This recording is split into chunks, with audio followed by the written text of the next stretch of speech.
වෛද්‍ය උදාර සම්පත් ගුණවර්ධන මැතිතුමන් අද දවසේදීත් සම්පත් වෙනවා. අයබන් ඩොක්ටර්. බොහොම ගෞරවයෙන් පිළිගන්නවා නාලිකාව වෙනුවෙන්. මේ හරි බරපතල කාරණයක් මං හිතන්නේ මේක මේ මුදල් සම්බන්ධයෙන්. දැන් කෙනෙක්ට හිතන්න පුළුවන් අපි දන්නවනේ ඉතින් අපිට හැමදාම මුදල් එක්ක අපි ගනුදෙනු කරනවා. නමුත් එතනින් එහාට ගිහලා ලොකු මේ අපි දැනුමකින් යුතුව අවබෝධයෙන් යුතුව කරන්න ඕනේ වැඩ කොටසක් කියලා මට හිතෙනවා. වෛද්‍යතුමනි මේ මුදල් අපට අත්‍යවශ්‍ය වෙන්නේ හරි සරල කාරණයක් මම අහන්නේ මේ මුදල් නැතුව අපිට ජීවත් වෙන්න බැරිද මේක මෙච්චර අත්‍යවශ්‍යයි කියන එක පිළිබඳව මම කැමතියි ඔබතුමාගෙන් පැහැදිලි කරගන්න මේක ආරම්භයක් විදිහට අපිට තව වැඩසටහනේ දිගට ගිහිල්ලා තව කාරණා කතා කරන්න පුළුවන් අපි අර සරල දැනීම පටන් ගමු. ඔව් දැන් ලෝකයේ දියුණු වීමත් සමග විශේෂයෙන්ම ගමට වඩා නගරයට එනවත් එක්ක නගරයට වඩා ලෝකයේ වෙන තැනකට අපිට යන්න වුණාට පස්සේ හැම දෙයක් වගේ තීරණය වෙනවා මුදල් මත.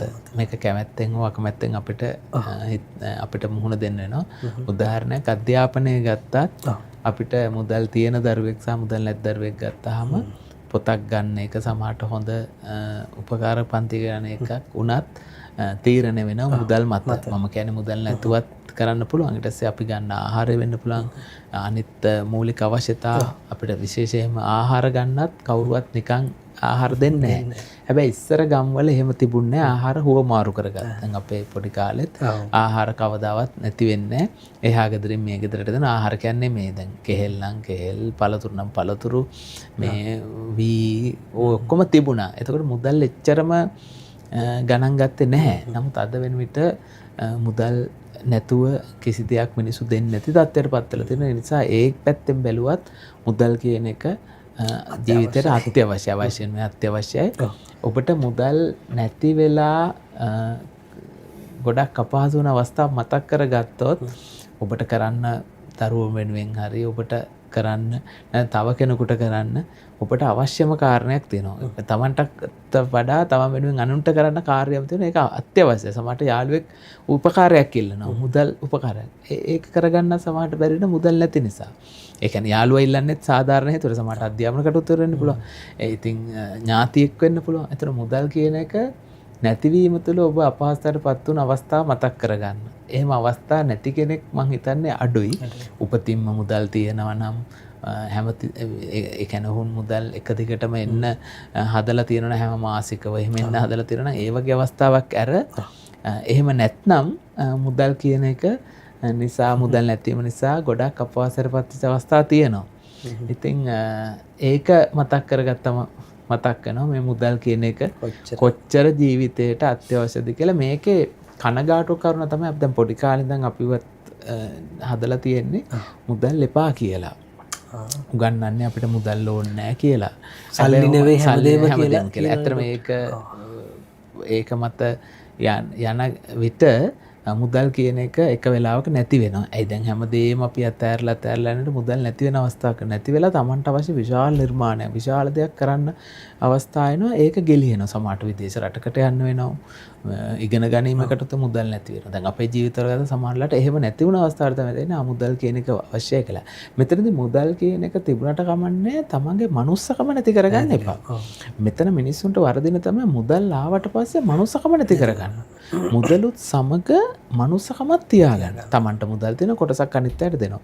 තමන් සාධාරණ ලෙස මුදල් හොයනවා. සීරියස් සාධාරණ යහපත් ලෙස මුදල් වෙනවා. ඒකෙන් කොටසක් අනුට දෙනවා. එහෙම කමක් නැහැ. ඔය මුදල් නරකයි කියලා තියෙන අර මුදල් එක්ක බොහෝ දෙනාගේ අර හොඳ ගති, මනුස්සකම මුදලත් එක්ක තියෙන යාලුකම් තියෙනව නැති වෙලා ඒක නිසා තමයි ඔය මතය ඇවිල්ලා තියෙන්නේ. මෙතන පටලවා ගන්න අපි හොඳ නැහැ. මුදල් අත්‍යවශ්‍යයි. ඒ වගේම මනුස්සකමත් අත්‍යවශ්‍යයි. දැන් මුදල් තුනට යන්නේ මනුස්සකම නැත්තම්. මූල මතක තියෙන මනුස්සකම. එහෙනම් මුදල් අත්‍යවශ්‍යයි. ඒ වගේම මනුස්සකමත් අත්‍යවශ්‍යයි. අන්නේ සංකල්පය මත අපි ඉදිරියට යමු.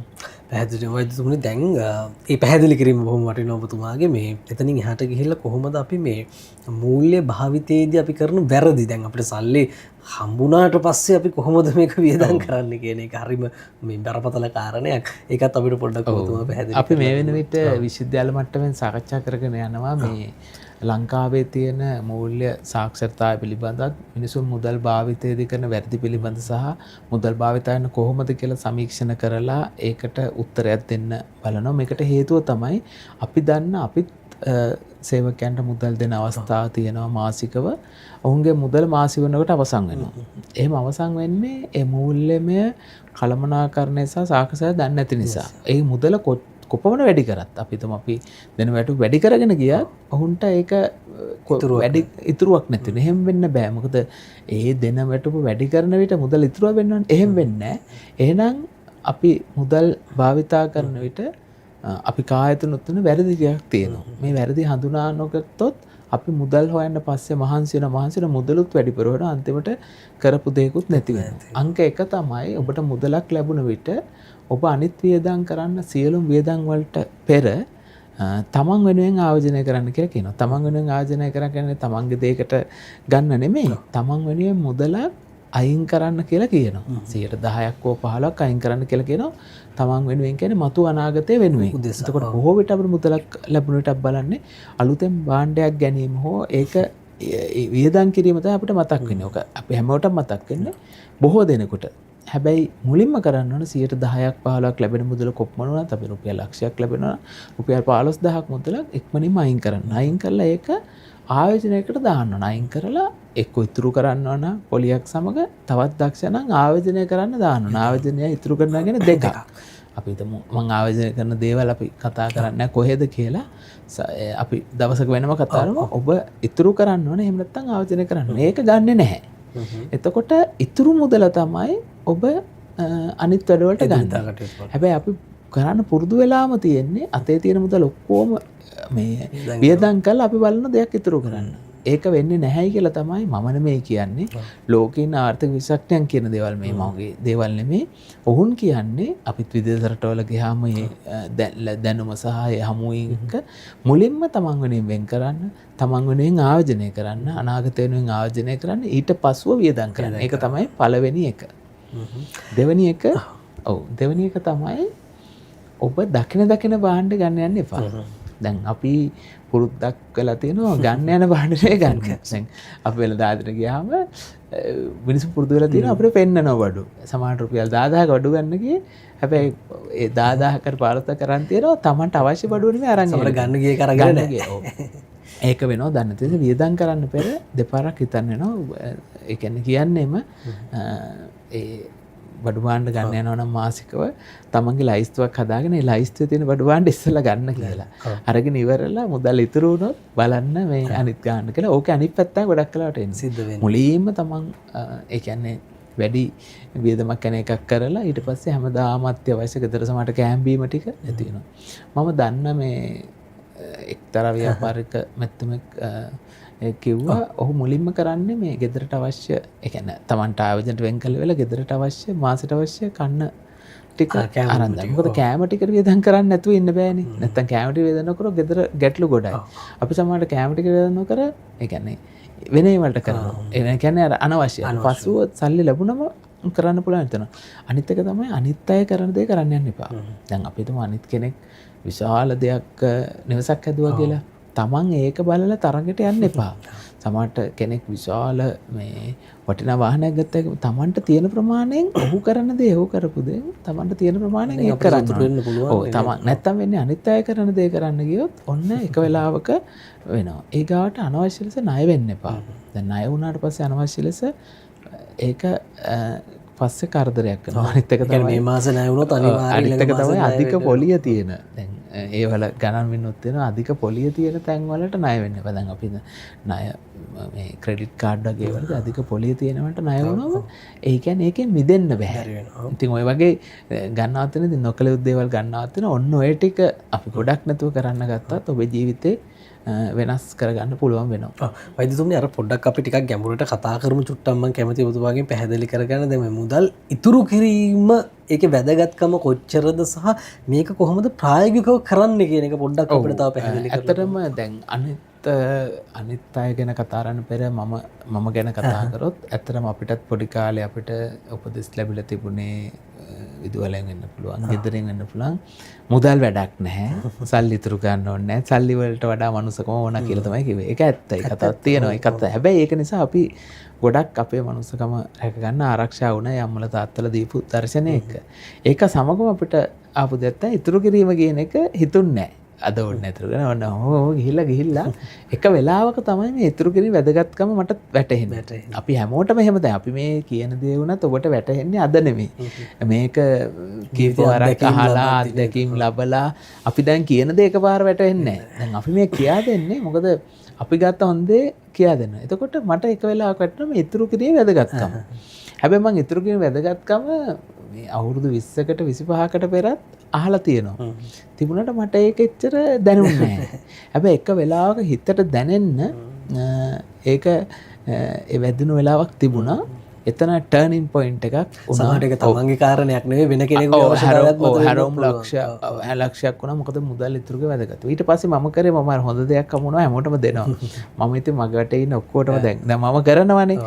මම එහෙම දෙත්තන දැන් අර මම කරන්නේ නැත්තම් කියන්නේ නැන්නෙත් නැහැ. දැන් කරන්නේ නැති දේවල් කියන්නේ යන එකත් ඒ හොඳ දෙයක් නෙවෙයි. දැන් මහත්මා ගාන්ධි මෙතුමා කියනවානේ මේ තමන් කරන්නේ නැතුව අනිත් අයට කියන්න එපා කියලා. ඒ නිසා මම මේ මුදල් ඉතුරු කිරීම ආරම්භ කිරීමත් සමග මම මේක මේ අනිත් මගේ වටේ ඉන්න අයට කිව්වා කියලා පුරුද්දක් ලෙස ඔවුන්ට කිව්වා හැම මාසෙම දිනපතා රුපියල් 100ක වගේ මුදල ඉතුරු ගන්න කියලා. මම කිව්වට පසුව එහෙම කියපු විශාල පිරිසක් දෙන්නට රුපියල් 100ක් ඉතුරු කරනවා අදටත්.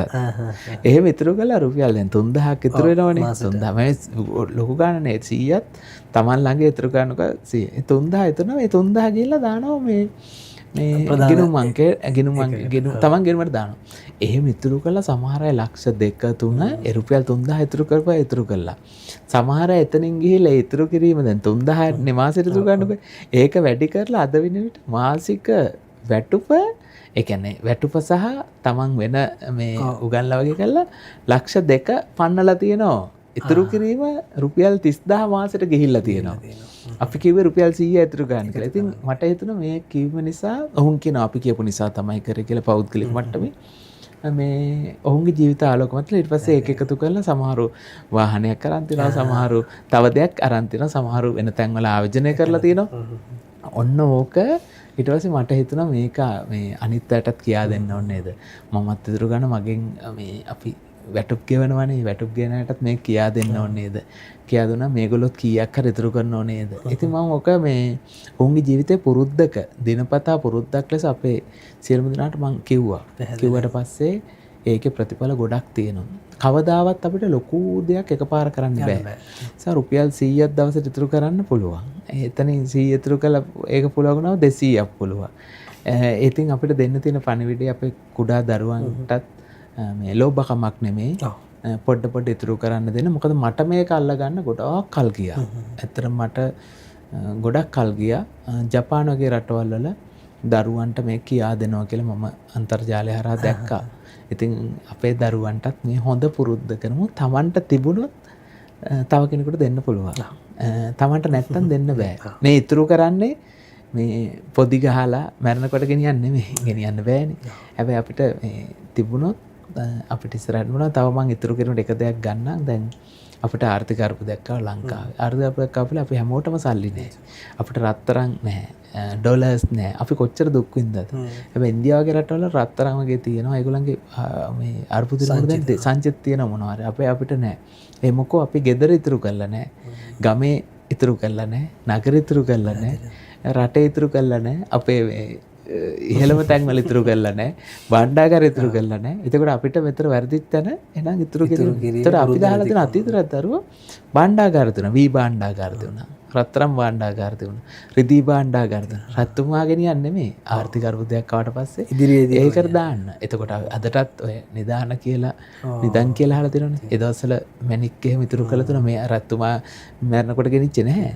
කවදාවත් ගත්තේ නැහැ. ඒ අමාරු කාලයක් ආවම ඒවා මුදල් කරලා මිනිස්සුන්ට මේ දුන්නා.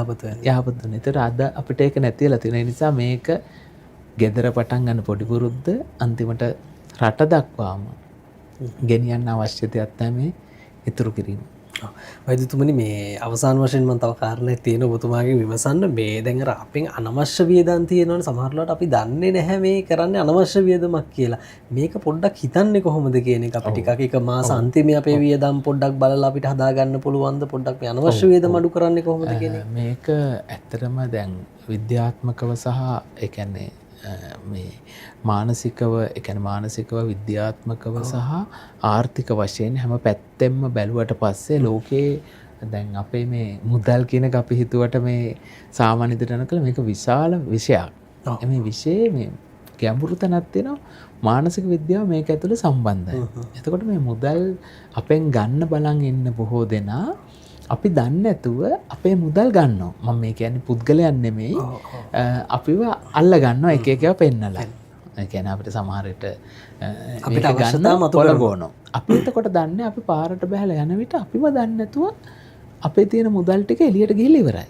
දැන් අපි මුදල් අරගෙන මුදල් කොටසක් අරගෙන පාරට බහින්නේ මේ මුදල් වියදම් කරන්න හිතාගෙන නෙමෙයි. හැබැයි බොහෝ දෙනා මේක දන්නේ නැති බොහෝ දෙනා නොදැනුවත්කමින් මේ මුදල් වියදම් කරලා ඉවරයි. ඒක නිසා අතේ මුදල් නැහැ. ඒ මුදල් බොහෝ විට වියදම් කරලා තියෙන තමන්ට අවශ්‍ය දේවල් නෙමෙයි. තමන් සමහරට තමන්ගේ දරුවන්ට ඉගෙන ගන්න තියච්ච මුදල් තමන් එක දවසෙන් මේ කෑමකට වියදම් කරලා දෙන්න පුළුවන්. එක තැනක ගියා අපි ෆොටෝ ගැහුවා දැම්මා. ඒ කියන්නේ සල්ලි තිය නෑනේ මම කියන්නේ. අර හැමෝටම පේන්න කරා. සමහරට අපි මේ උත්සවයක් ගත්තා. අර තමන්ගේ දරුවට මාසෙකට ඉගෙන ගන්න තියෙන සල්ලි ටික තමයි විනාශ කරන්නේ. ඊට පස්සේ නරක දේ දරුවට උගන්වන්න සල්ලි දෙන්නේ නෑ. එතකොට ඔන්න දන්නේ නැතුව තමන් ඔහේ දුවලා තියෙනවා. මේක අඳුර ගන්න එක ක්‍රමයක් තමයි තමන්ගේ වියදම් කැමැත්තෙන් අකමැත්තෙන් සටහන් කරන්න වෙනවා.